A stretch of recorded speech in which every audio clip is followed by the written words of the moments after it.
Wake your asses up. It's your favorite Theo, Al Cintron. Yes, I'm all snuggly under a blanket like some guy named Speedy I just found out about before we came on air. Welcome to the newest episode of Tio Al Friends. I'm with the Bronco lover, a.k.a. Anthony Gallo, and Pete Kennedy, the closeted Piston fan. What up, baby? You're never beating those allegations, Pete. Never. Yep. I'd rather be a Pistons fan than a Pacers fan, though. I'll say that for sure. Well, at this point. Well, me and my coworker, we were talking. He said, what the hell did he say to me? We were talking about the Pacers and the Knicks, and I said something. If Reggie Miller, I forgot what it was, and I said I'd be a Pacers fan and get a Halliburton tattoo if that was the case. That's how extreme this thing was, and this thing we were talking about. But a lot of shit is going on this week. Over the last week, we weren't here last week because the Knicks were playing a playoff game. So we're back this week. A lot of shit going on. What do you guys want to start with first? You want to do Tibbs Knicks, or you want to do the Knicks World Series, the Mets World Series contenders? You guys call. I feel we should do the Mets because I'm pretty pissed about today. That's all I gotta say. All right, so we're gonna start. All right, Gallo jumped the gun. Pete, you had to press like Family Feud. You missed it. Hold up, though. Let me just do some quick housekeeping here because we're without our fearless leader from behind the scenes. Mr. Heck is leaving us on an island out to dry today. So we're trying to make sure we're live. I don't know if we're live on YouTube right now. I'm going to just put that out there. Okay. Gallo, are we live on what you're seeing? My Wi-Fi is all messed up, and it's just giving me the countdown, so I can't confirm that. But all right. So we are not live on YouTube. We are live on Twitter right now, though. Yeah. Maybe when that goes live, it'll jump up on YouTube. But I said we just keep rocking and rolling. Yeah. All right, let's rock and roll then, baby. Come on. I'm all snuggy because of my back, so that's why I have to lay like this. Sitting up is be an issue. Done acupuncture multiple times. But let's go. We're gonna do the Mets. Honestly, Gallo, you're pissed off about it. I'm gonna keep it a buck. When I passed out, the Mets were winning. I could hear the game in the background as it was going on. I know Reed Garrett, he's been fantastic this year, so I'm not going to kill him. The Mets have played the Dodgers every game well. They could have easily won every single game, starting with the game that was 9 hours long on a Friday, with the fireworks night at 1:30 in the morning, which the Mets later learned from it, the next fireworks, because they canceled it. And they should have won that game. They won the next two. Every game came down to the wire. I'm super confident the Mets, this doesn't bother me as much if they'd have lost the series, but it still sucks losing because I want to put the hammer down on them in L.A. But the Mets are legit, even without their fearless leader who has a broken pinky toe. We can get into that in a second, but Gallo, express your feelings on the game and what pissed you off? Well, it's not even that, I'm worried. I still like the question if they're a World Series contender. Yeah, but it's frustrating. It felt like every game they've lost this year, or at least these games against the Dodgers, but a lot of the games they lost this year, it always feels like they are the ones doing something to mess it up. And it's not a great concern. It's just a frustration where I look at this team, Beatty makes a terrible throw, Marte makes a running mistake. They don't hit. McNeil left 7 guys on base today. Very frustrated. I don't want to sit here and tell you I'm concerned, but can we? And it's not the pitching. Reed Garrett was eventually going to blow something. Brazoban was eventually going to blow something. Diaz nothing got hit hard in Diaz's blown save, even though they won the game. So it's not like I'm worried about the pitching. And Peterson, for all intents and purposes, had a rough start today, made it 7, put a exclamation point on it by striking out Ohtani. But it's just increasingly frustrated to watch the position player side just make these mistakes. And it bothered me today. And, the Beatty one, you know what? I'll throw him a bone. But Marte and McNeil, they have to be better. I mean, Marte can't get thrown out in that situation. And McNeil, listen, I've given credit. I've been waiting for a chance to hop on this dude. I mean, he's reverted back to just swinging early, swinging at poor pitches. And it's frustrating. I saw when he had the bases loaded and he swings at the first pitch, and that was the last thing I remember. And I just closed my. I'm like this. That pissed me off. That bad. Go ahead, Pete. Nah, I'm just messing up everywhere here. Do I sound much worse than I did a minute ago? You do sound worse than you did. You sound like you were taken into custody. Dude, relax. It's all good. Nah, listen. You're doing a good job. You're good. Under the shit happens, bro. This is the comedy of errors though. So my mouse dies, right? This mouse goes out. I'm like, my mouse is dead. Let me grab the wire. I touch the wire. My microphone goes off. I'm like, what's going on? Now I can't switch back my mic to the correct mic. So now I'm gonna sound like shit. I'm gonna put this away so people don't get confused. But with this Mets team though, and I was kind of distracted there, frankly. You know, the one thing that I'll say about losing this game in the fashion they lost is basically with what came out from last night's game, where they have Acuna in the catcher's gear, they're flipping the bottle, they're having fun. People are online talking about this team. Oh, we're back, we're having fun, the Soto Shuffle is here. To then take a lead again against the Dodgers and let it slip through your fingers, that's kind of what stinks. You want to see a team just put the absolute kibosh on the Dodgers making a comeback in that situation. You want to see them put the foot on the throat in that situation. So that's what upset me about today's game. Not one loss, not any specific player, outcome. Obviously, there were some home runs from Nimmo and Marte. Alonso had a big day. But overall, you want to see a team just put your foot on the throat in that situation after you're being criticized for having too much fun the night before, frankly. Wow, Wait, hold on a second. Hold on. Wait. People were actually criticizing the Mets for having fun? No, I mean stupid people, like haters. You know what I mean? Not like regular people with brains. All right, but, so let me. Yeah. It's Do you remember last year OMG started right around this time?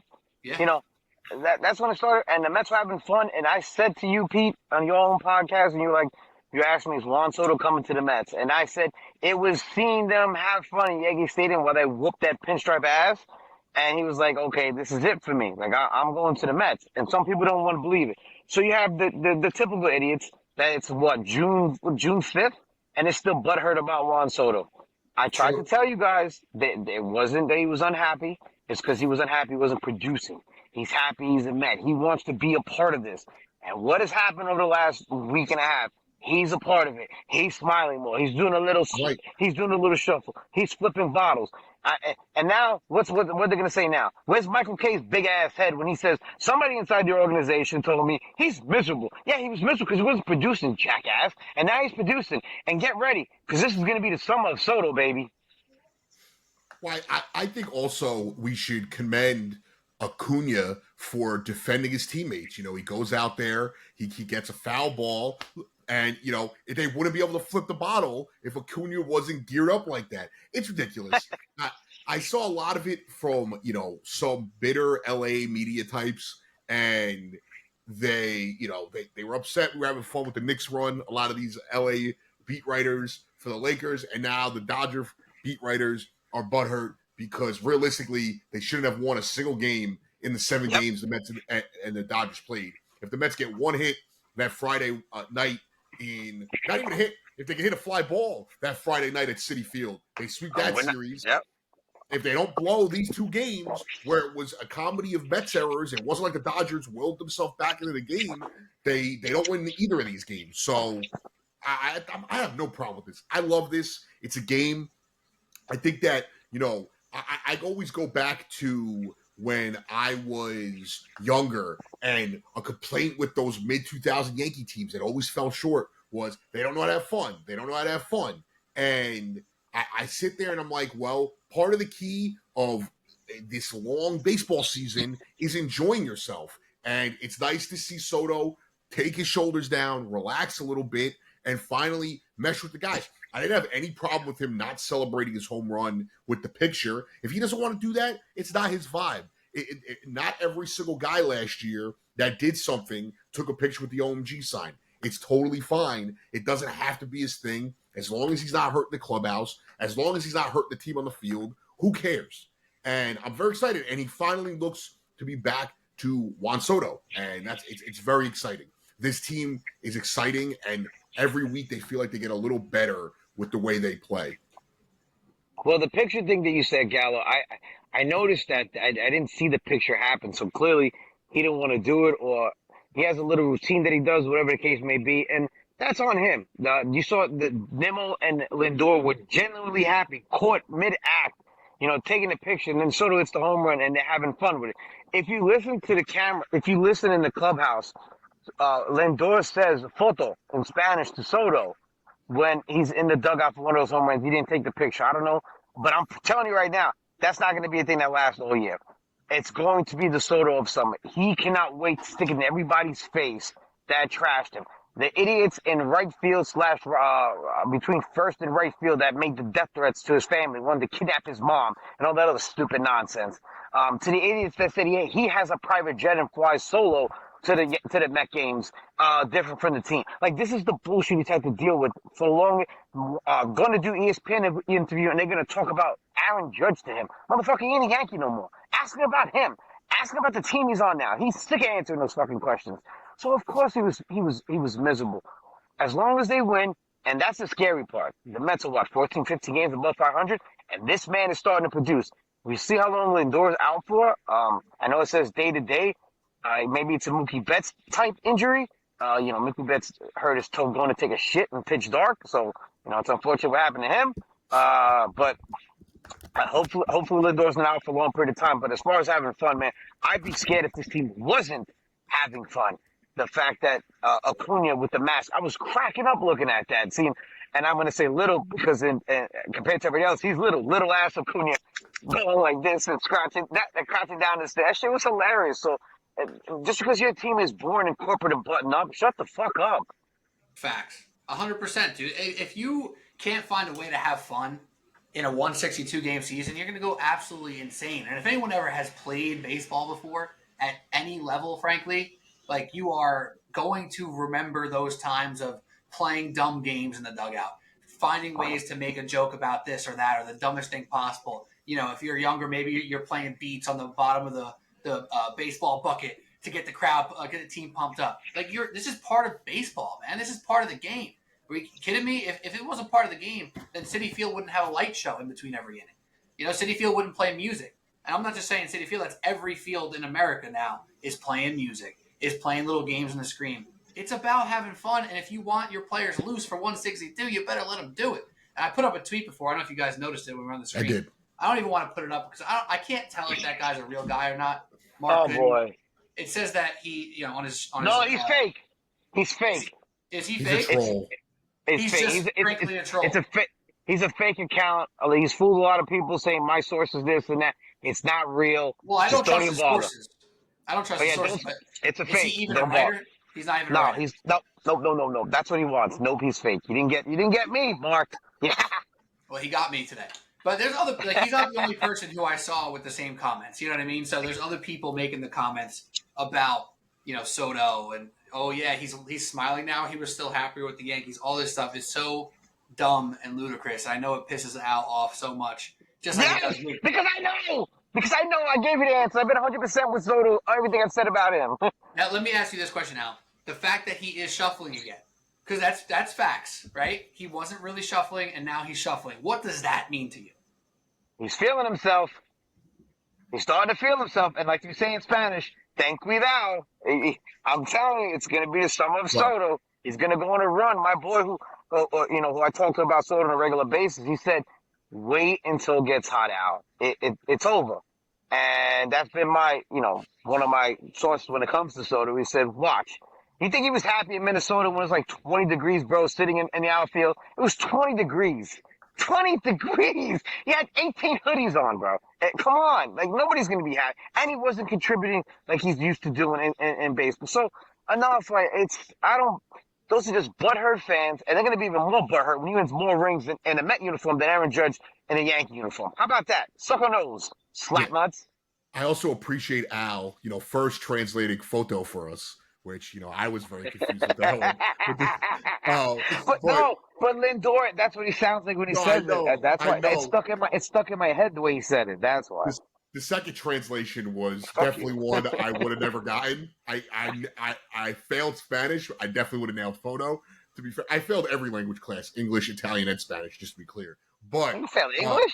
Yeah. But the one thing I will say is, and this is not a shot at anyone here, the obsession with the shuffle, and it's not. And I understand the relief from Met fans, but last night he shuffled, and I got to see, and I love all these people, but I'm about to, whether it's Sal or John Boy or Passon or Morosi. I love all these guys. Okay, he shuffled. Relax. You know what made me show that he's really feeling himself? The dingers he's hitting and even the ground balls he's hitting are scorching. And I like the shuffle. If he never did the shuffle again, it wasn't really going to change my opinion of him. But I understand the relief some get from it. It's just on Twitter, this reaction that he shuffled, look, he did the shuffle. It's like it's all a sign that he's starting to feel like himself. Listen, have I ever been a big fan of Shuffle? No. I love when Verlander in the 2019 World Series grabbed his nutsack at Soto. Mm-hmm. I think after he struck him out because he was shuffling, and the Astro pitchers are doing that to him.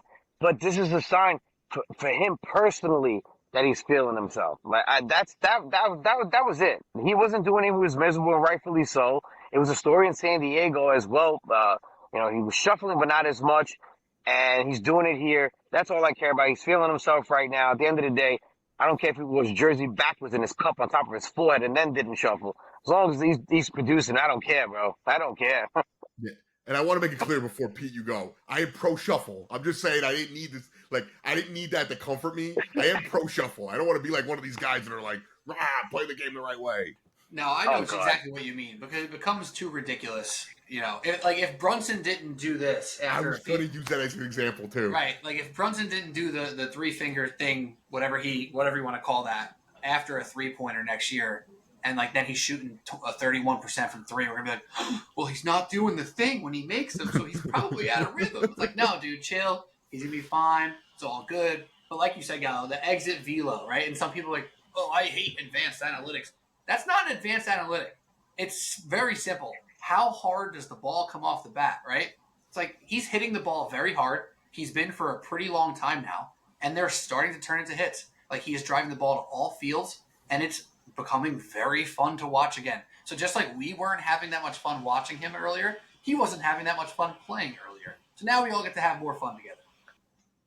Let me just mention this too, because when it comes to the NL East, before the season started, I had the starting rotation for the Phillies, Braves, and the Mets, and I had the lineups and the Phillies between all three teams.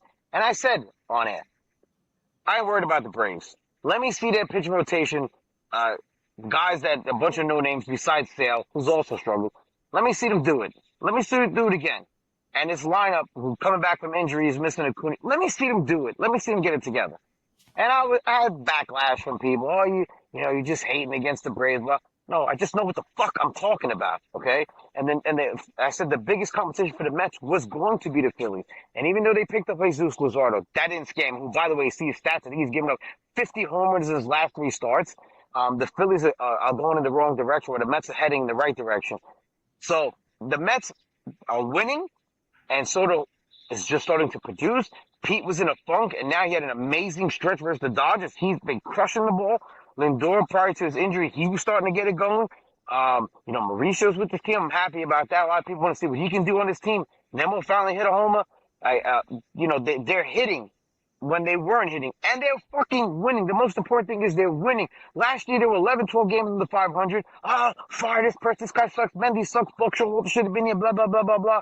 And this year, there are how many games above 500? And people are still bitching and moaning. This is why, I go by how I'm feeling, and I'm feeling pretty damn good about this team. I feel great. They haven't even put it together offensively, close to put it together. Nemo's starting to turn a corner. Soto's turning a corner. Marte's got, I know I just ripped him earlier. Marte's got some life. They just called Mauricio, who I'm very excited for. Beatty's been hitting. Acuna's been playing well. Tyron Taylor has been great, but they haven't gotten all their key cogs to fire off at the same time. And, thank God Lindor and Alonso have had the start to their seasons they had because they slumped a little. They both slumped a little bit there, but it didn't really hurt the team. And pitching-wise, everyone's expecting this other shoe to drop with the pitching. I don't expect it. Yes. Do I think at some point Canning and McGill may fall off a little bit? Sure. But I've always been a Peterson guy. I'm even more so in that corner. Senga, me and Al have talked about this. I've talked about this separately with both of you guys, but Senga's an ace, And Peterson may not be an ace, but he definitely pitches like a top-end rotation guy. And today was the most reassuring of all of it. He did not look himself. He got through 7 innings, and the last guy he faces is Shohei Ohtani, and he strikes him out. I feel really good about this team, and we're only going to get more guys back. And offensively, as much as they've struggled at times, they have a lot of depth there, and they have a lot of depth on the pitching side also. Vientos is on the IL, and it doesn't feel like we're going to miss a beat because we have Acuna, we have McNeil, we have Beatty, we have Mauricio now. Even if Lindor had to get put on the 10-day IL, I don't feel very nervous. Like, I'm gonna miss Lindor, obviously, but like I don't feel like they're gonna have a huge drop off. And it feels a lot like last year. Everyone's picking up where the other guy leaves off, and I'm fired up. We're gonna have an awesome summer. So right now, we also got over 80 people tuning in just on Twitter right now. 80 people have popped into Twitter, which is amazing. Apologies to all the Uptown Sports TV people who are usually watching and all up in the chat saying what's up, dropping their takes. So shout out to everybody who's usually in the chat. If you're seeing this on Twitter, you can pop over to Uptown Sports TV and subscribe to that channel anyway. Shout out to our boy Heck, but we're right here live on Subway Sports Talk on Twitter, actually. But Tio Al Friends, and to follow up on that, 15 games above 500. Like you said about the balance of this team picking up where each other leave off, I was thinking about this today too with the pitching. There's got to be a point where if you are, shooting 80% from the free throw line, that you're an 80% free throw shooter, right? And yeah, of course, baseball's a little bit different where it's not that straightforward. Canning could have 2 or 3 back-to-back outings where he sucks, but overall, this team as a pitching staff has been shooting well from the field, if you will. They're throwing good pitches or good game after good game. And at some point, you have to just trust that that's going to remain to at least a certain level. Maybe their ceiling's not going to remain as high, but their floor has reached a serious spot. Like, their floor has become a legitimate floor now, where every single time, no matter who's out there, you have a relatively solid expectation of decent success, of keeping this team in the game. And before the season, we talked about it over and over again. Oh, this offense is going to be great. All the pitching has to do is keep us in the game. So we've gotten better pitching than that and not as good offense.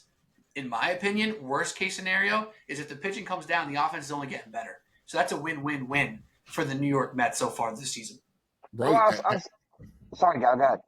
No, I was going to say, I wanted to point to what you said about the NL East also. The Braves, they didn't add any pitching. They got a lot worse pitching-wise. I've been a card-carrying Strider hater.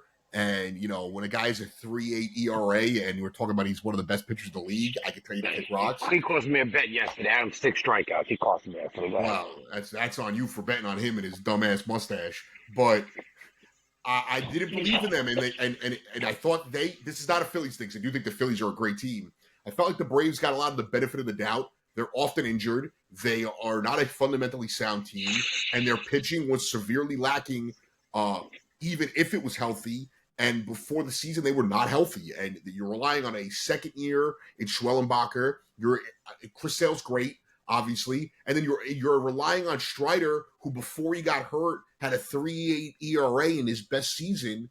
And you're expecting him to come back and very similar trajectories to Noah Syndergaard. And I wasn't confident in them. And the Phillies, yes, I do believe the Phillies are an excellent team. I think the Mets, at the end of the day, will win a division, are a better team than them. And I think what the Phillies do is they're not a very well-balanced offense. Starting pitching-wise, they're great. Their bullpen's and their bullpen has started off well, but their bullpen's to me. And their offense is all or nothing. They have nothing that breaks up that lineup. You have a bunch of all or nothing guys. Bryce Harper basically carrying it. You have overrated Trey Turner, overrated Kyle Schwarber. Man, Kyle Schwarber has like 25 homers, bro. Yeah, but he also. But my thing is with Kyle Schwarber is I get it. Like he hits a lot of dingers. He does absolutely nothing else. I don't care about the OPS because he does absolutely nothing else. Like there was a point he was hitting 190 last year, and Lindor's hitting 270, and he's got a higher OPS than him. And I just don't really buy into the makeup of their roster. And every year, the same thing happens to them. Every single year. Yeah, well, my thing was between the Phillies and the Braves. To me, the Phillies would have met the biggest competition. more than the Braves going into the season. That was my point to that. As far as the pitching lab, you were saying, do we expect the other foot to drop? It's been a year because April and May the team struggled. And heading into June, they were fantastic from June on. And now April fantastic, May fantastic, and now we're in June. So it's been a whole calendar year that this pitching lab has shown that it's legit. And by the way, go look at the stats. Severino leaves. He stinks in Sacramento, Oakland, wherever the fuck that team is at now. He stinks. And other guys have left, have stunk. I have it on a screenshot, which I'll read on my chart. I'm not on my phone somewhere. The difference in years and all the guys Stearns has brought in since then. You know, it's about time that people start giving credit where credit is due. You can say it's okay to say the Mets are good. It's okay to say the pitching lab is working. It's okay to be positive about the team and stop waiting for other shoe to drop. This is not the coupons in charge anymore. This is not those Met teams anymore. This is a new era of Met baseball. Yes, you can be confident to be a Met fan. I think that's valid, and I think that's what the three of us for sure were saying in the offseason. And what did we say, too, about, like, Kodai Senga, right? We said, hey, this guy can be an ace. And right now, he has been nothing but it, right? Kodai Senga, I just had the stats up. I just took him down here. But you look through, and this is 62 innings now. This isn't, 3 or 4 starts. This is 11 starts for this dude, where he's rocking a 1.6 ERA, where he has, 59 strikeouts to only 28 walks in 62 innings.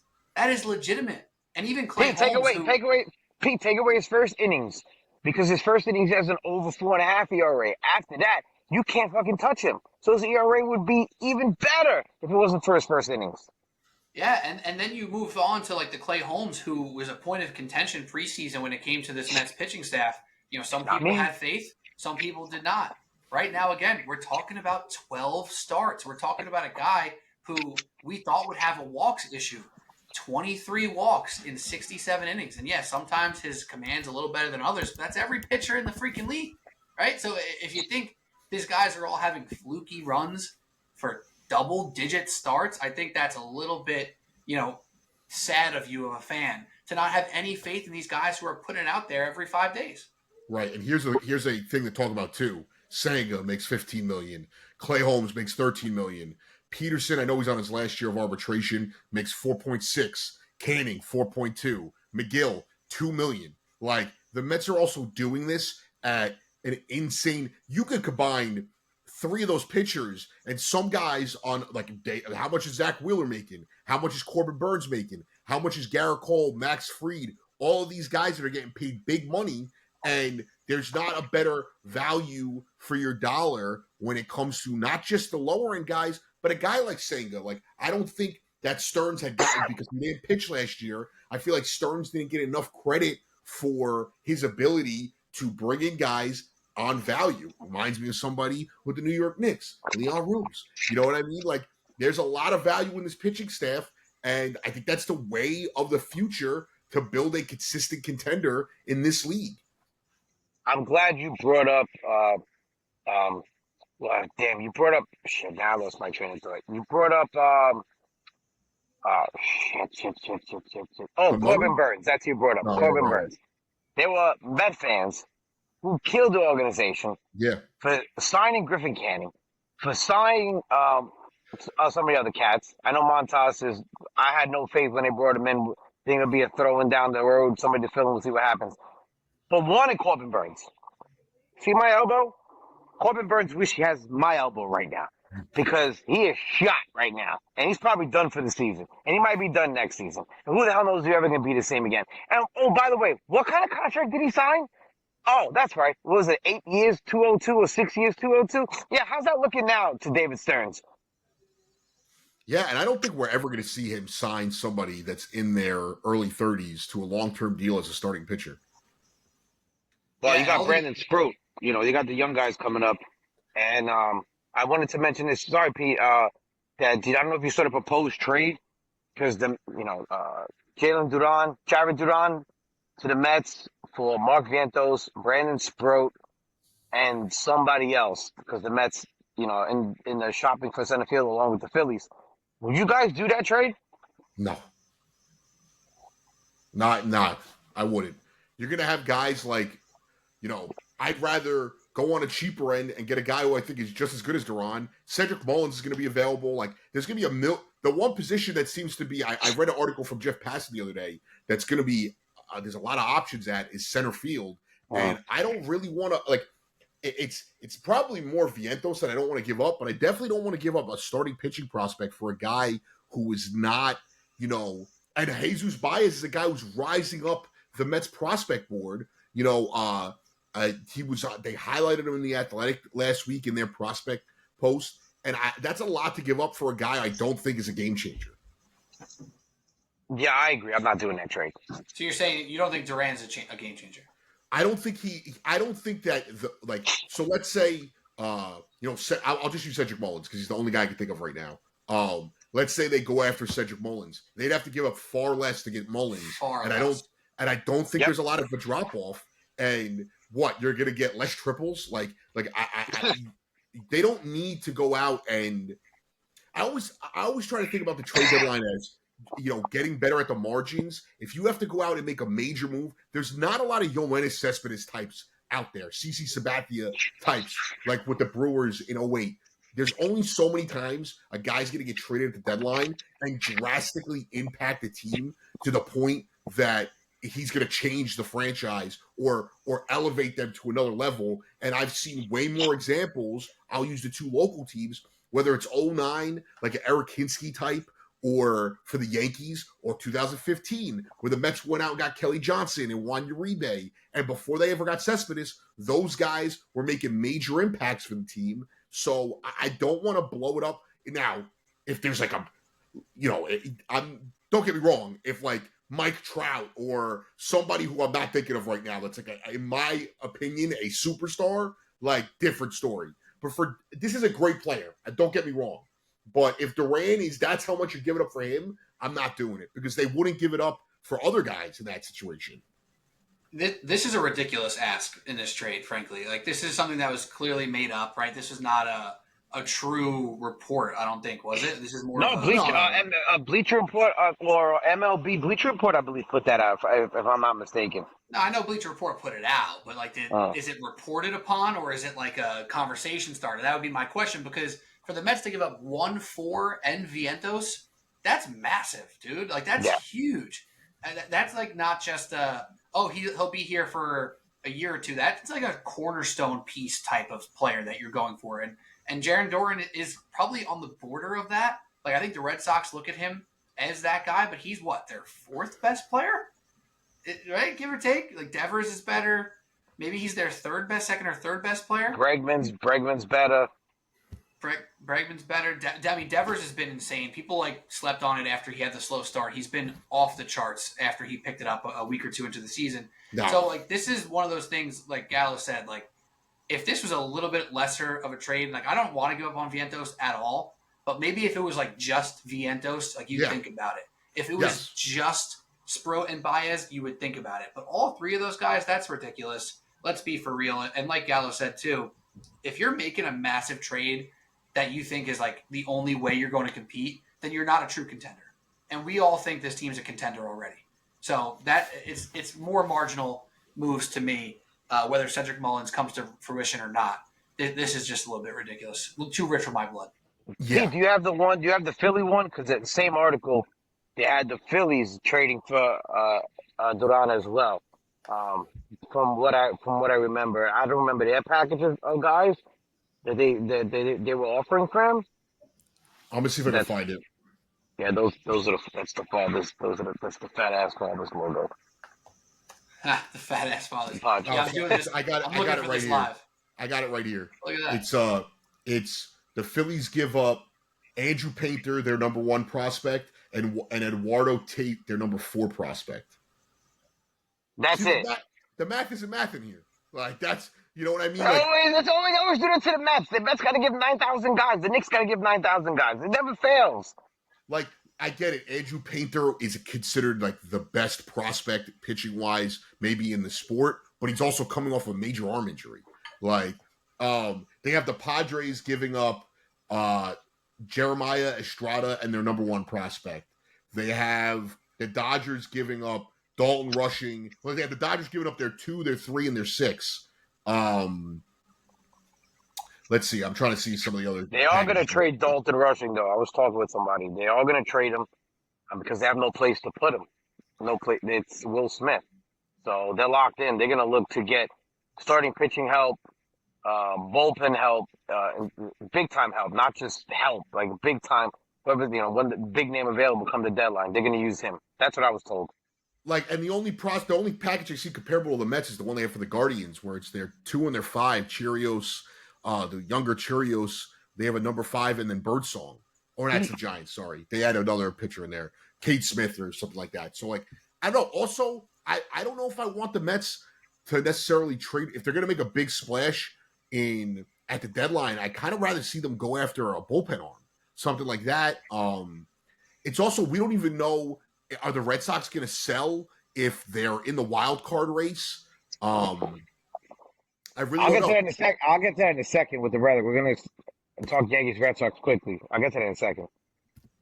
I think we should probably put a pin in the Mets conversation for now and get to this Knicks conversation because I know Gallo doesn't have a ton more time. Right. So I haven't seen the time. Let me just hit this real quick. We're at over 120 people on Twitter right now, which is fantastic just for being on one platform. Normally we're on like 5 or 6, and we're pushing 250, 300, but we're still doing good out here on Subway Sports Talk Twitter. Alex and Stone, I was about to say Pico de Gallo, Anthony Gallo. You can see the Twitters right here to follow us. Follow us at Subway Sports Talk. Follow us on YouTube at Uptown Sports TV. And we are live right now talking about sports as we do every single Thursday, give or take, as long as there's not a major sports event on a Thursday night. We don't compete with Knicks games and big Met games. And, the Yankees are on, but. Although I wish the Knicks were playing right now. Oh, yeah, that game's on. Yeah, how terrible is that? I forgot that game was on right now. I forgot. I keep checking because I'm a slut for torture. Well, Nemhard just threw an air ball from 3. Where was that versus the Knicks? Oklahoma City's up 6. Oh, wow. I got to get that on in the background. Yeah. I can hear my girlfriend and her mom reacting to the game, too, in the other room, which is making me laugh. But, Al, why don't you take it away and do some Knicks talk for us? To me, it was a shocker. Tibbs is out, but I'm not going to be like everybody else and lose my head. I want to see who they hire first, and then I want to see how the season goes, who the coaching staff is, and who they keep, who they don't keep, and how the season goes. I'm not going to lose my head. Short memory, it was Buck Showalter. I just mentioned it. Buck was let go, fired by the Mets. Mets fans went crazy. I was all for Mendy before he got the job. That was my guy, not Craig Counsell. I said it on the fan when everybody was flipping out. Oh, they get Craig Counsell, typical Mets, blah, blah, blah, blah. It was the same idiots. And I said, no, I did my research. Mendoza was respected across baseball. So you know what? Let him come in here. He knows what it's like. He was in the other dugout and across town in the Bronx with Aaron Boone, so he knows the deal. And Mendy's been fantastic. He's going to have his ups and downs, had his moments, but he's been fantastic. So I just want to see who the Knicks bring in. I'm not going to lose my mind like a lot of people have. It sucks. Tibbs, thank you for everything. You restored the Knicks, the pride in being a Knicks fan again, winning basketball. But it seems to be a trend where you just can't take the team over the top. Now, the Bulls haven't recovered since Tibbs.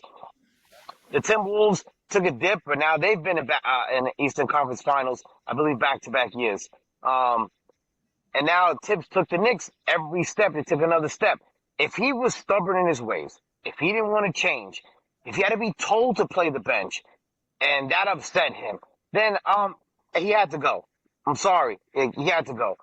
Clearly, when he started playing the bench, I begged him before the season ended, play the big lineup, start the big lineup of Robinson and Towns, put Hart on the bench, see what you have, because the playoffs, you're going to need the defense. See what you have. And it took him down 0-2 to do that, bro. So, again, if he didn't want to change his ways and all that stuff, then he had to go. It's time for somebody who's going to be more receptive to change, more open to change. And I feel like the bigger issue with the Knicks, there's, for the first time, a little divide in the organization and a little crack in the organization. I just hope it doesn't affect them with the coach they want, who I feel that it's possibly going to be Jason Kidd, because when there's smoke, there's fire. That you're hearing a Jason Kidd and the Knicks is interested. They're both mutual interests. We'll see what happens. I know Jason Kidd was not happy with what happened in Dallas. They let go of one of his friends. I don't know if they're on the top of my head. I'm sure he didn't like the Luka trade, and he had to sit there in that press conference with Nico Harris and pretty much not say anything while Nico was talking just rambling about shit. So again, let's see who the Knicks hire before we go crazy. So I mean, listen. At first, I didn't agree with it. I did not like crush the organization for doing it like some, because going into game 2 of the Celtics series, I was kind of losing my faith in Tibbs, and they managed to come back. I think that I try to be even keel, and I also do think he was stubborn, and it doesn't look great that he decided to pull the rabbit out of the hat in Game 3 of the Eastern Conference Finals. So I'll forever love Tibbs. If they don't, as long as they don't hire Jeff Van Gundy or Dan Hurley, I'm gonna give Leon Rose the benefit of the doubt. Honestly, like there's only the 2 ways they could go where I'll lose my mind, and it's Dan Hurley and Jeff Van Gundy. If they hire Jeff Van Gundy, I'm out. I'm gonna be pissed. I'm not gonna believe Wait, this team. why Van Gundy? Man, let me ask you, why would you be pissed off? Because he did put the Clippers, a team that was having issues defensively. I don't want to hear that and I'm not saying you're doing this. I don't want to hear that from fans, and then they crush them hiring Johnny Bryant when you could make the argument that Johnny Bryant did more for the Cavs than Kenny Atkinson did. You could argue Johnny Bryant did more for the Knicks offense than Kenny Atkinson did. I don't want to retread. I don't want a 65, 70-year-old guy coming in here, and then when it doesn't work out and everyone's pissed off in the locker room, we're wondering why. Jason Kidd, I'm not the biggest believer in his coaching ability. He just got a team to the finals, so he's clearly got the chops to get them there. They're not hiring Mike Malone. It seems like that's not the route. That's a guy wanted, but also it doesn't make sense for them to hire Mike Malone if you just fire Tibbs. And I'll put it this way. I don't have a tie to Jeff Van Gundy. I don't have this glory days with him. And I think the impact, if he wasn't Jeff Van Gundy, I don't think this big impact he had with the Clippers and the Celtics would be overstated, because a lot of people in the media, much like Tibbs, love Jeff Van Gundy. And it's one of the things where I just don't want to do it. Jeff Van Gundy to me is Wally Backman. He's Don Mattingly. He's Bill Cowher. He's what Buck Showalter was. He's in New York. He's Mark Jackson. He's the guy that everyone goes to when there's a coaching hire. And I just don't want to go down that road again. The guy that would excite me the most, they're not getting, and that would be, what's his name from Houston, Udoka, because he's not going. He's not coming here. Like, I don't know why would he leave now. Why would they let him go? True. And the only other guy in the league that absolutely I'm like, oh, this guy is a no-brainer is Spoelstra. There's not another guy that they're going to hire that I'm going to love, but I'm also not going to lose my mind if they go Kidd, if they go, Johnny Bryant. I mean, I would love Mike Malone, but I'm also not going to be like, oh, this is a game changer. Like, I'm out on Mike Malone. I'm good. So am I. And I've heard he's the same guy, dude. He is Tibbs. No, I know. He's the same exact dude. So if you're going to go with the Mike Malone idea, and as I put some odds up on the screen here of like what, Bovada made some odds, I guess, right? But if you look at Mike Malone and his criticisms over the past few years, it was that he doesn't want to develop young guys. He doesn't trust them, and he won't play them. It's the same exact conversation that we had about Tibbs for the past freaking 3 years, 4 years, 5 years, whatever it's been now. Like, I would much rather go with a James Borrego, who's on this list here. James Borrego, who was the only coach in recent history who had the Charlotte Hornets playing semi-reasonable basketball, and then he gets booted to the side. But yeah, I'm like half with both of you guys. I'm good on the retreads. If Mark Jackson's name get brought up, miss me with that. That is the last name in the planet Earth that I want to hear about coaching the New York Knicks right now. Van Gundy, I have a soft spot because I love how he talks about the game of basketball. I love how he has ideas about the game of basketball. But also, like Gallo said, man's is old. Like, how much juice has he really got to coach up, to be a head coach right now? That's crazy. Johnny Bryant is the favorite in many people's eyes.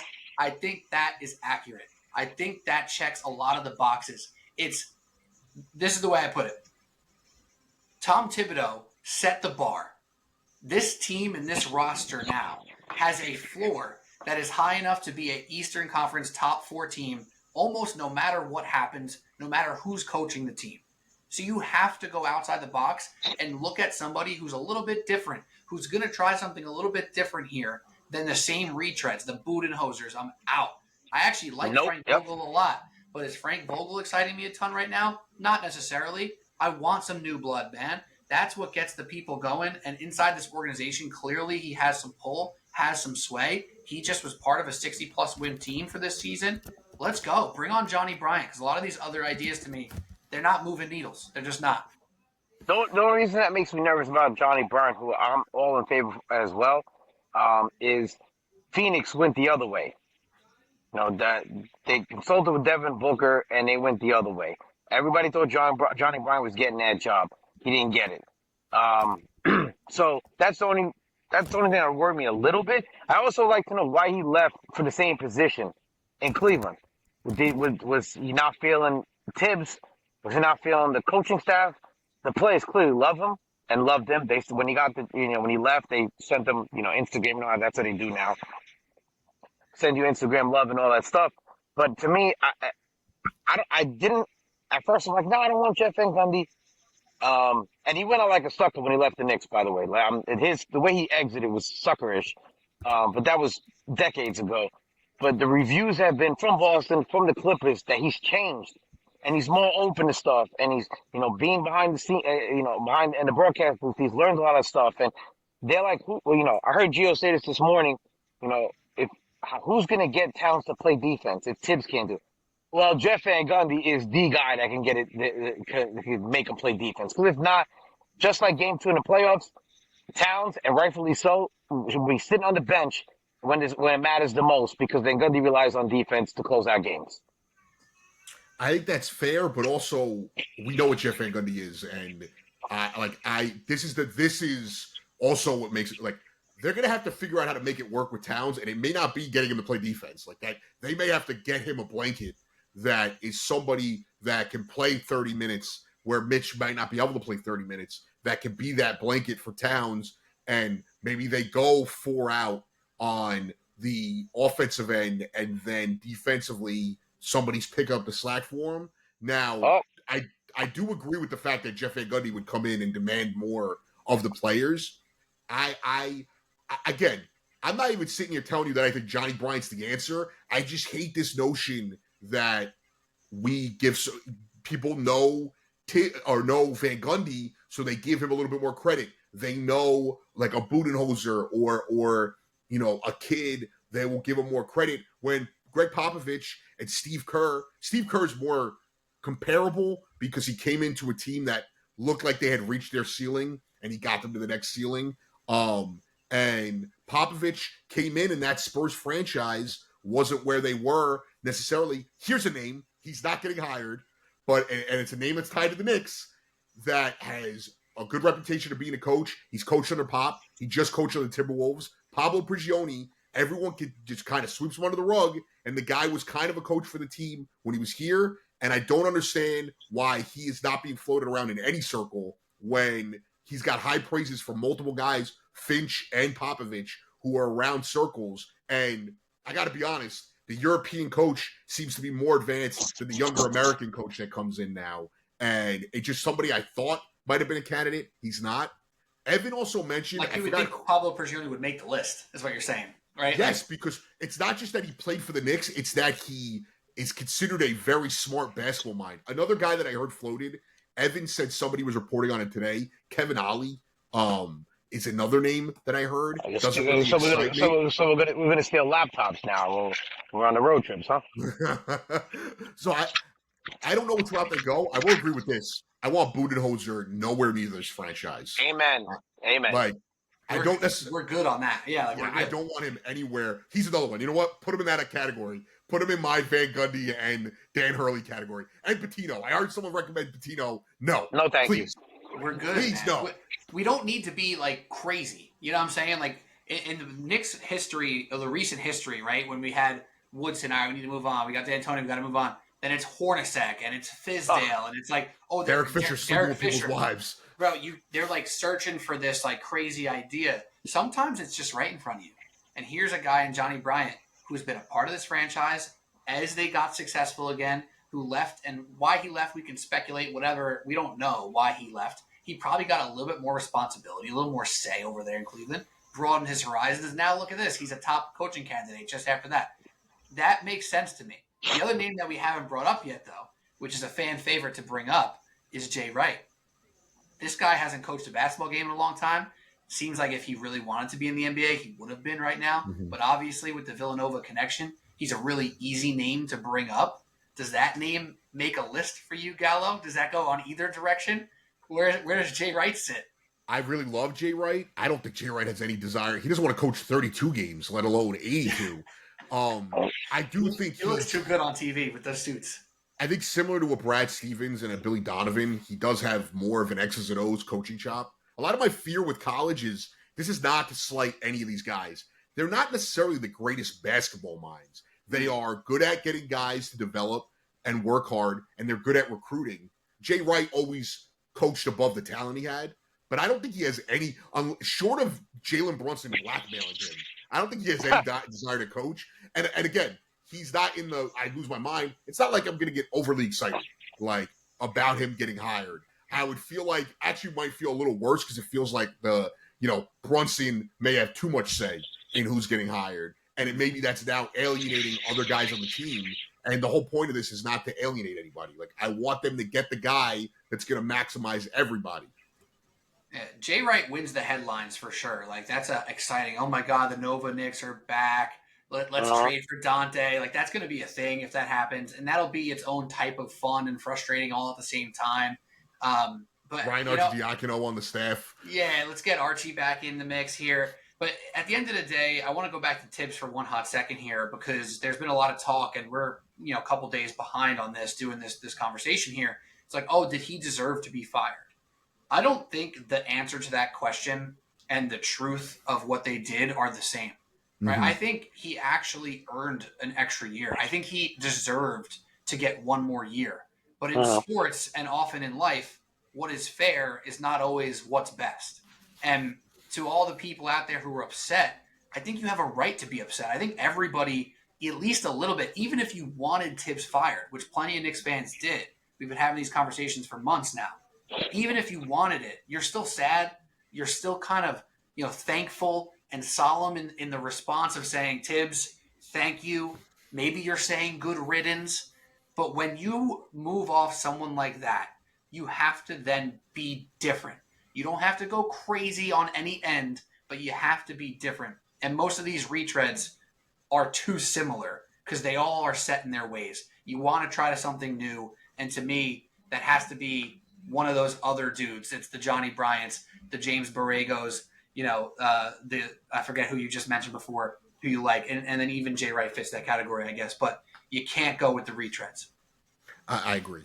I got a question for you guys real quick, too. Do you think this was, you can give me a percentage if you think it was both of them. How much do we believe that this was Leon Rose's decision and Dolan just supported it? And how much do we believe that maybe Dolan had more of a hand in this than is being led on? You're missing the other guy, Worldwide West. I think that's where this is going. That's when I'm saying for the first time there's a crack in the Knicks management, in the Knicks organization as a whole, when we didn't hear anything for a long time. This is the first one that you're going to hear, and I think as summer goes on more and more, would I be shocked, and I'm going to put this out there, if Leon Rose steps down from the Knicks position during this whole coaching surge or free agency or whatever, I would not be shocked. That because of what's going on inside a little divide in the organization. It's West and his people, Rose and his people, and now it's who's in Dolan's ear. Which one? We're going to find out who's really making this coaching, hiring, the whole connection and stuff. I'm telling you, I would not be shocked if Leon Rose like, I don't have to do this shit. Like, I helped bring the New York Knicks back, and now I'm being disrespected. I had to fire my friend. I'm the one who's being, pranced out that I fired my friend. I'm being killed for not having a press conference because of this. And did he want to fire Tibbs? Well, I know. Did he want to fire Tibbs? In my heart of hearts, no. The only way I saw Tibbs would be fired if they got eliminated first round, destroyed by Boston, or swept by the Pacers. It didn't happen. None of those things happened.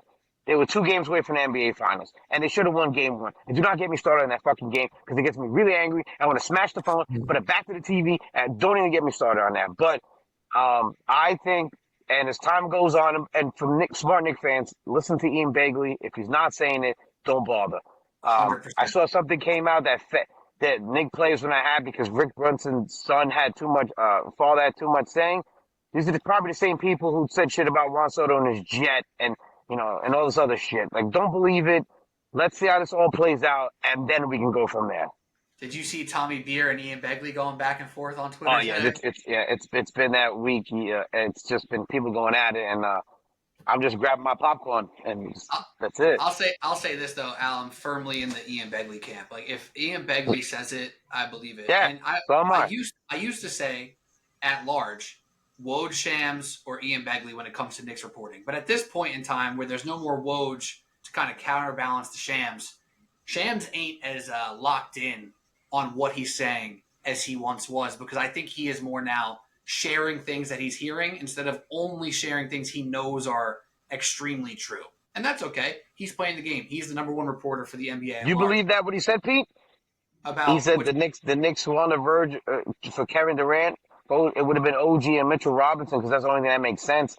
I'm not buying that. No, I'm not buying that at all, because I think there's a strong chance that's coming from Phoenix, that's coming from Kevin Durant, that's coming from Rich Kleiman. There's a chance that's a conversation, but it ain't coming from the Knicks. That's all I'm saying. Because if it's coming from the Knicks, it's coming from Ian Begley. Let's be real. There's not really another Knicks reporter who's locked in. I think that's why Ian got so heated on Twitter today. He was like, you saying that Leon Rose doesn't let any cracks out is disparaging the work of the reporters that are covering this team so hard. And Ian saying that is like, bro, it might not be cracks, but my information's good. And I believe him, frankly. Well, and shout out to, Frank Isola, too. He doesn't have a good relationship with the Garden. He clearly has people in the Garden. And I don't put him in that class of Begley and Shams and Woj. But when the report came about KD, I was like, I don't believe this. I think this is KD trying to drum up more. Because right now, I don't know if the Rockets really love him. And his biggest suitors are what? Miami? Does he feel like he could win in Miami? San Antonio is the dark horse. But maybe they aren't as interested as people thought, and maybe that's where he's trying to drum up some interest. It could be anything. It is the NBA, and we never know what could be really happening. It's like the people who say the Knicks are kind of locked into this roster. It's like, no, they're not. We have no idea. We forget Tyrese Halliburton was a Sacramento King, and he got traded for Sabonis. And that felt like a crazy move that could be made. People thought that was a win-win, by the way. Ooh. I thought it was a huge. It was year one. It was year one. It was year one. As the president, made an All-NBA team, whatever. As Pete knows, I am the president of the Halliburton haters. I thought it was a dub for the Kings. But again, we never know what can happen. The one thing I will say is, and I don't disagree with what you're saying about there being a divide. My understanding is William Wesley and Leon Rose and Tibbs were very close, and this move was not like a stab in the back move. My thing is, if Leon Rose is making this move himself, that gives me a lot of confidence that this is the guy. Because he traded IQ and RJ, and I crushed them for that. I love OG Anunoby as a player for a long time, but I crushed them for that because I'm like, man, this is a tough move to make, and you're kind of making it on a guy that doesn't feel like a game changer. And I was wrong. I kind of crushed him for a lot of the. I love the trade. Yeah, but I'm just trying to put it out there. You've built the trust with Leon over time, right? If Leon Rose made this, but I always have in the back of my head that Dolan still has his fingerprints on a lot of what goes on at the Garden. And the other thing, too, is I'm not going to give them a pass. I don't need to hear them talk. It's not going to make me feel any better, but I'm not going to give them a pass for never speaking. I love Alan Hahn. He is, a propaganda machine. He works for the Knicks. There's a reason why they give him all the interviews. If you notice, Knicks players don't do interviews with anybody. The GM, the coach, they don't do interviews with anyone. ESPN, The Fan, Fox, TNT, outside of the post-game interview, these guys do zero press.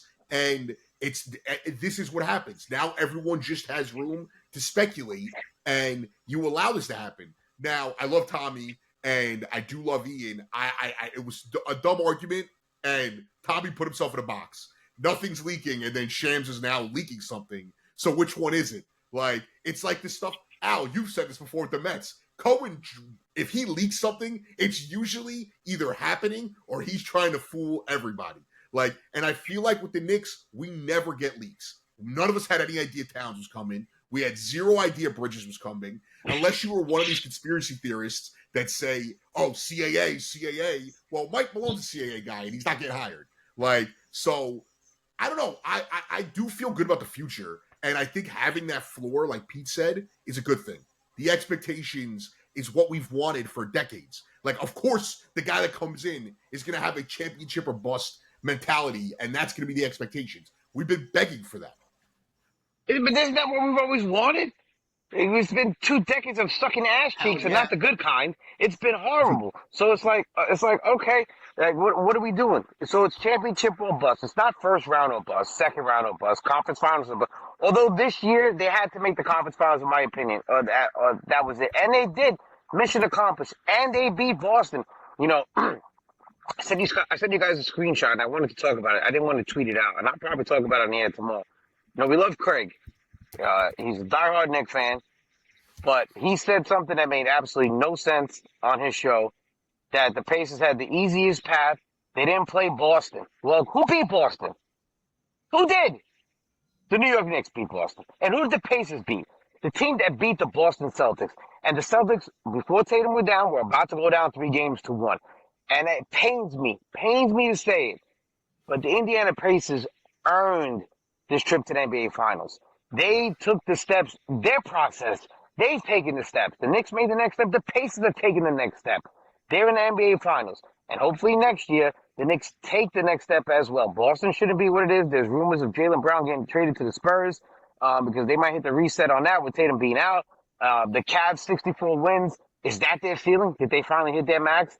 You know, going balls to the wall for a season. The Sixers, who the hell knows? The Pacers, I expect to be there again.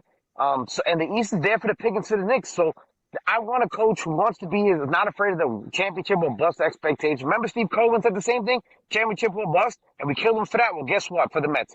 This season, it's championship or bust. And we're all happy with it as Met fans. That's what we want. And Knicks fans need to smarten up and do the same thing. Yo, I just wanted to, I'm about to dip. I'll be watching. Keep rocking and rolling. Let's go Knicks.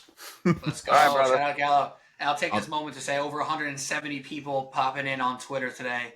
Just Twitter. No Uptown Sports TV on YouTube because of some technical issues. We're going to get that up next week for sure. We're also going to post the video on Uptown Sports TV. I'm probably going to post it on Subway Sports Talk as a podcast as well.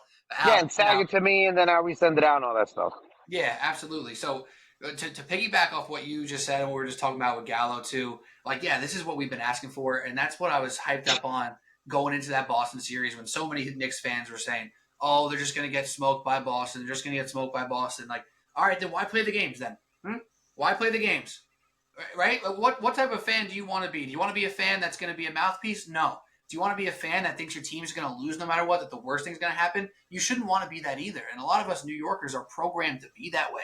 But it's no longer the reality with a couple of these teams. And I say a couple because the Jets and Giants still kind of suck. But the Mets, Yankees, and the Nets suck. The Nets suck.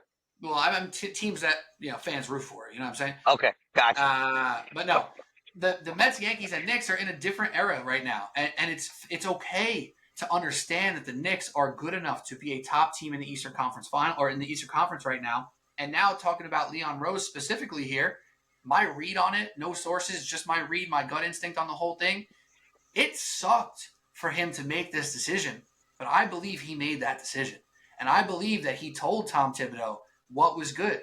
There's a reason the wording was what it was, and I played around with this on my show earlier in the week. They didn't fire Tom Thibodeau. They released him, right? Because I think there's a lot of love within that leadership group of Leon West and even James Dolan, like you guys just mentioned, for Tom Thibodeau. I think everybody realizes what he did for this organization, but I think Leon seems like the type of dude who's willing to make the hard decision. Cutthroat.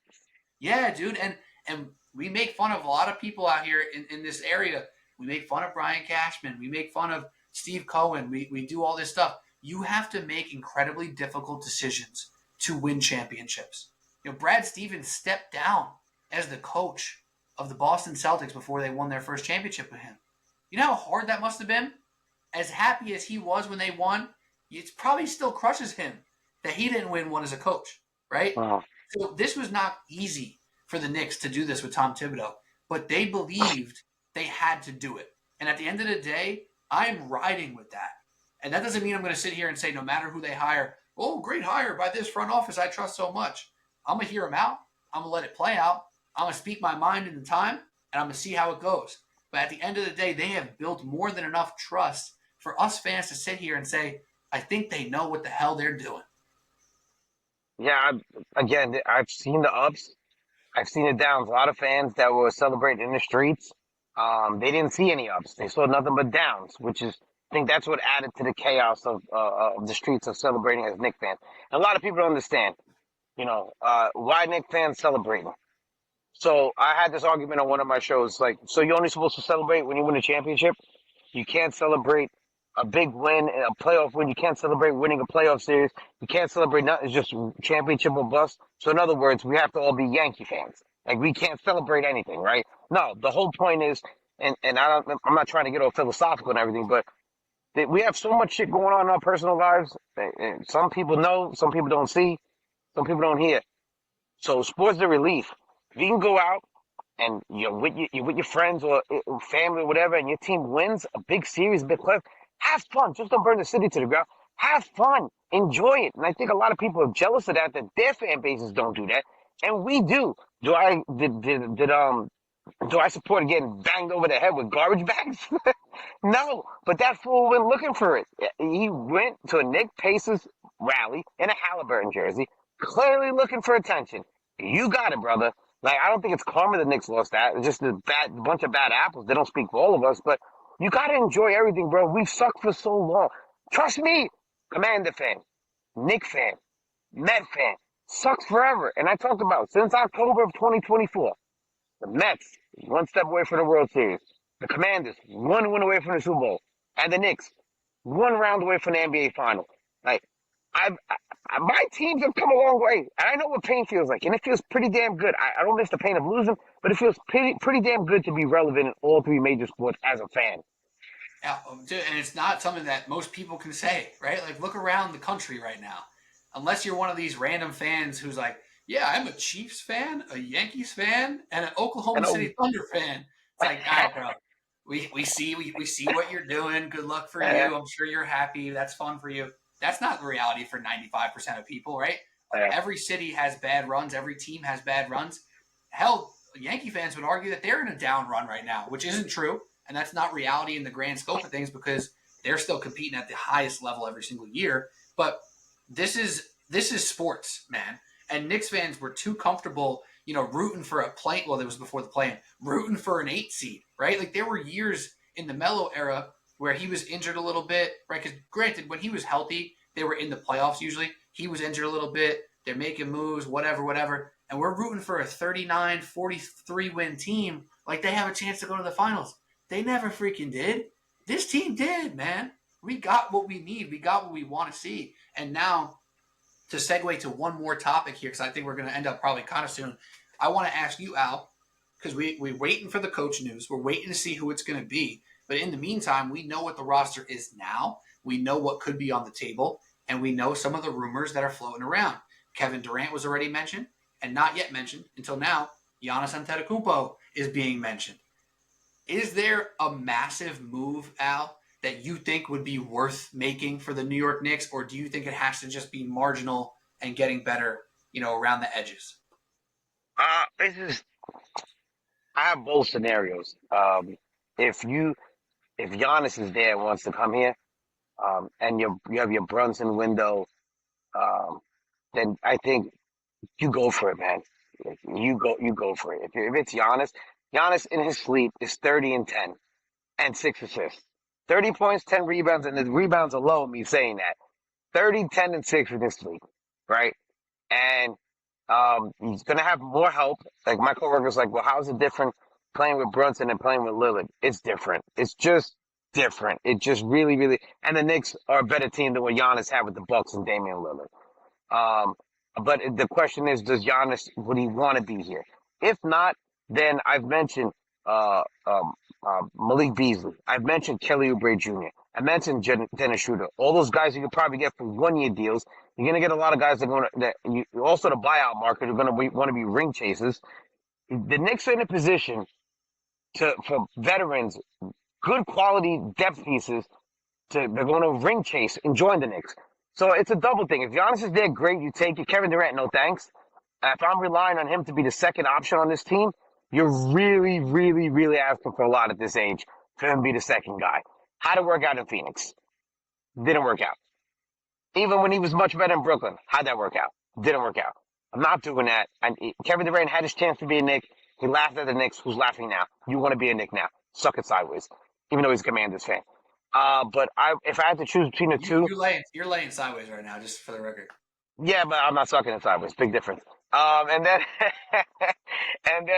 as far as the depth pieces, if I had to pick between the two, Giannis, and then whatever bench it is, or the depth pieces, I'd rather have the depth pieces, and then just the starting five that we had in the playoffs after being down 0-2. That's the starting five I want to see in the regular season. I want to see Brunson, Robinson, Towns, OG, and Bridges. 3 guys, 2 great perimeter defenders. I think Bridges will be much better second year if he's here. He'll be more comfortable in his own skin here. He started to get comfortable in the playoffs. You saw the stops that he made, big stops. I know people say Halliburton cooked him, whatever. The whole Knicks team got cooked. But then you have Robinson to help Towns in the back. Towns has to commit and get in better shape. He has to. Yeah, and I love the fact that he's a skilled big man. He is the dumbest, most skilled big man in NBA history. And it's just 90-some games to stop grabbing people by the ankles for fouls. They just dumb stuff. It's game 6, turning his back on Halliburton when not closing out on him. Just, he makes a lot of stupid things. And I heard he did this a lot in Minnesota. Well, if I probably watched Minnesota Timberwolves games, I probably would have wanted the trade to happen, but it was what it was. He's got to commit to get in better shape and defense. That's where the arguments happen. OG on the bench game 1. Brunson yelling at him game 1 when after he told OG to calm down. Cat has to commit. His lack of communication is a problem. It's a problem. If he can be halfway decent, then I'm fine with the starting five being what it was to end the season, going into next season. Yeah, the Cat defense question is always going to be a question until it isn't, right? Until he actually proves that he can do it at a high level or at a decent level, like you said, it's going to be a question. It comes down to this idea of, like, can you win at the highest level with Brunson and Cat both being pretty bad defensively? Right? And you look around, Hart, OG, McHale, a good trio of defenders. OG, McHale, Robinson, I would say a great trio of defenders. Is that even enough to outbalance 2 bad defenders? Because like you saw Indiana, if Cat and Brunson are on the floor, they're getting put in actions. It's what they're going to do. It's what good teams are always going to do. So that becomes the question. On the Giannis front, I say this. If Giannis is available, you go for it, man. Because Giannis's do not grow on trees, bro. And he is a walking, playoff berth. He is a walking contender, him by himself, and then you add him with Brunson, and whoever gets kept behind. Let's just say it's Cat and McHale or Cat and OG have to go in the trade for Giannis. You're looking good still. You're looking very good still. And in this Eastern Conference, by taking Giannis away from Milwaukee, you're also removing one contender. Because even if Cat and Bridges are in Milwaukee, you're not scared of them, right? So if you remove Giannis from Milwaukee and add him to the Knicks, that's a +1 contendership for the New York Knicks. So you go for that in any way possible. The KD front, I'm a little more pro KD than you are, I believe. I think Kevin Durant's a much better defender than Karl-Anthony Towns, and he's a more consistent offensive scorer. Cat, obviously, the efficiency goes nuts sometimes. The skill is insane sometimes, but we're talking about Kevin Durant here still as well. So I'm a little higher on KD than I think most Knicks fans would be. However, I'm not moving mountains for KD. How about Triple J? Jaren Jackson? You know what, though? That's interesting because he's not a center either, though. He doesn't rebound, bro. He don't rebound. He protects the rim. He could shoot, and he could score a little bit, but he's not a rebounder. So are you keeping Robinson then still to play next to Triple J? Then then that's interesting to me. Is it Cat and Triple J? Because maybe that's interesting to me. Then that's truly just shooters everywhere. Triple J protects the rim. Cat, cleans up the boards. But I don't know. I haven't heard that name floated around. I love Triple J as a player. I don't know what would need to be to make them ultra competitive with him at the helm. Well, I did the trade machine, and I sent it to Evan. It would be Jaren Jackson Jr. and Scottie Pippen Jr. for was it Mitchell Robinson and Josh Hart? The money adds up, and then Hart comes. Then we got to give picks out. Well, I was just trying to come up with realistic trades that could happen. I know I heard Jaren Jackson's new name early in the week, but before I did the machine, I should say, because I did that, and then it came out that that's a name to pay attention to when it comes to the Knicks. They're going to be uber aggressive. They're going to, as the cliche goes, no stone is going to be unturned when it comes to the New York Knicks. So they'll. I trust Leon Rose. Let him cook. He's been cooking since he's been here. Whether it's Josh Hart for Cam Reddish and the other trades we talked about, I loved all the moves he's done. I agreed with the Cat trade for Julius Randle, Dante DiVincenzo. It went down. It happened. Knicks got to the conference finals. Now you have to add pieces, depth pieces, legit depth pieces to come up this bench. We need a legit sharpshooter. That's why I like Malik Beasley. Dennis Schroeder's a pain in the ass and a Tibbs type player off the bench for sure. He's just a pain in the ass, annoying guy. He's not Tibbs play. He's a New York type of guy play, I should say. 100%. Kelly Oubre Jr., another guy, an annoyance, can come off the bench, give you 12 to 15 points and plays defense, guard the 1, 2, and the 3. You need guys like that on his team. You can't. I'm sorry, Tyler Kolek. I know we like the pick. Maybe he gets more shine. I'm disappointed in Deuce McBride this year. I think he went backwards. I was expecting him to fill the Dante void. He was hurt, and then he was too consistent. DeLon Wright can't score. He also never played with the starters, McBride. Like his amount of minutes with all the other starters were so low. I think that hurt him a little bit. And if you want to compare him to Dante played all his minutes with not all his minutes, a lot of minutes with starters. Well, he started, yeah. He ended up starting, right? So he was playing 38 minutes a game, so he was playing with other guys, obviously. But at large, I agree with you. Goose, we expected more from, but he was put in situations that were not conducive. Conducive. I see that. Anyway, right? Not conducive to what his skill set was, because his best role would be to be next to Brunson, not to replace Brunson. As much as we love him, he's not a true point guard, Deuce McBride. He is really the combo guy. He's more of a 2 in a one's body. So I love Deuce. I'm not losing faith in Deuce, but you look around at the winners of the NBA Finals over the last few years, and you look at, I'll say OKC right now. Like, I trust this front office to find their versions of Isaiah Joe, to find their Aaron Wiggins, and maybe not their Kason Wallace's, but their Kason Wallace type players. You look at Boston and what Peyton Pritchard was able to do for them, even as Sam Hauser was able to do for them. You go back to Denver a few years ago and what Bruce Brown and Christian Brown did for them. Like, these dudes, as much as we say, oh, it's a stars league that they win the championships, these dudes all played outsized impacts on those teams winning championships. It's so important to have those guys. And this Knicks team that we just watched for 8 months, they never let those guys get out of the blocks. And frankly, Leon Rose didn't have the time to build those guys, to build the other parts of the roster, because McHale and Cat joined the team right before the season started. So now, in this offseason, they have a full calendar to get the others right. You even go back to freaking Golden State, the best teams that we've seen in the last 2 decades. I remember Mo Spates playing huge impacts in those games. Leandro Barbosa playing huge impacts in those games. Andre Iguodala was a 6-man who won the freaking Finals MVP. You know what I'm saying? So these guys matter. It's not just going to be Brunson and Cat scored 30, and the Knicks win a championship. Like, no. Hart needs to do stuff. Deuce needs to do stuff, and these other guys are going to have to show up. And right now, we just don't know exactly who they are yet. Yeah, speaking of Hart, man, I love Josh Hart. I was really disappointed in his play late in the series as a whole, but late in the series, a lot of bonehead plays, a lot of stupid plays that cost the team. That it was just, I'm not a what if person I used to be, but game 1, man, like game 1 changed everything. They win game 1.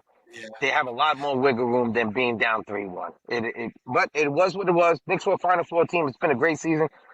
Like you, Pete, I'm not going to flip out. We'll see who they hire, see who the coaching staff is. free agency. Everything's about to happen within a month. The draft's coming up. Then free agency first week of July.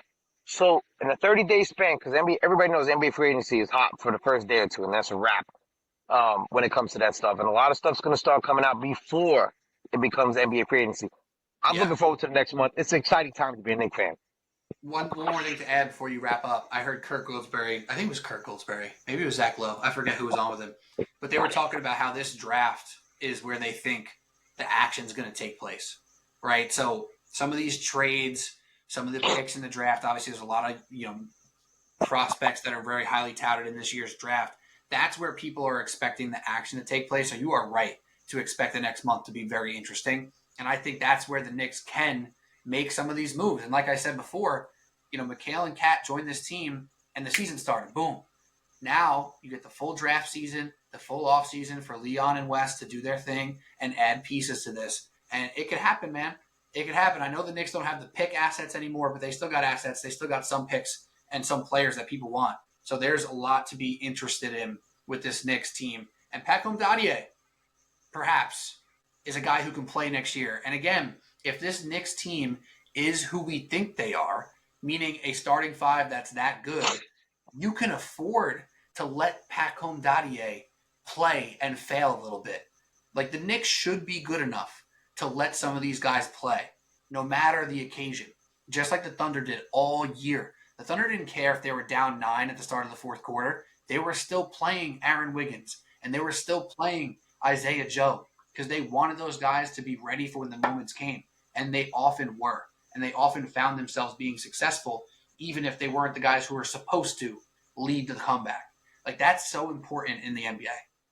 Yeah, the thing about that is, especially when you're up 30 with 3 minutes left, there's no reason for all 5 starters to still be on the floor. And No it's shot. it's as simple as that. So again, it's an exciting time to be a Knicks fan. We'll probably be one of the most hated, if not the most hated NBA fan base, and I'm okay with that. Bring it on. There you go. That's what I feel about that. You guys can, but the next month, once we hit the draft, it's going to be coach. You think they have the coach in place before the draft? Yeah. My guess is If they in the next don't, week. something's up. If they don't, something is up. Like, that's a little sus if they don't have a coach by the draft. I think they got it by the draft. All right. So we'll have a coach, the draft, free agency, and then we'll see where everything shakes out. When it's all said and done, how everything looks. So we'll see after that. Pete, anything you want to plug, brother? Yeah, Subway Sports Talk. You know where to find it. We're actually on Twitter right now. Hector just tweeted us, texted us saying, "Yo, did you guys go live on YouTube?" I'm like, I'll explain in a minute. We did not go live on Uptown Sports TV on YouTube today. That was some technical errors on my part, trying to figure it out on the fly here. But we are live on Subway Sports Talk Twitter right now, and this will be posted as a full video on Uptown Sports TV. So subscribe to that always. And then my show is Subway Sports Talk. So, hit that on Spotify, Apple, YouTube as well, and on socials. I'm on tomorrow night after the Yankees Red Sox post game, so probably 10:30, 11-ish, and same thing next Saturday after Yankees, whoever the hell they're playing post game until 2 a.m. So stay tuned for that. I'm going to be doing more Knicks talk, the coaching surge, the METS, the Yankee fans being butthurt still over Soto, and it's June 6th tomorrow. So we'll have a little fun with that. But exciting time to be fans of teams in orange and blue. That's all. Exciting times, man. So everybody, stay cool, hug your loved ones. We'll catch you next week. And until then, Pete Kennedy! Wash, yes. Yeah, yeah!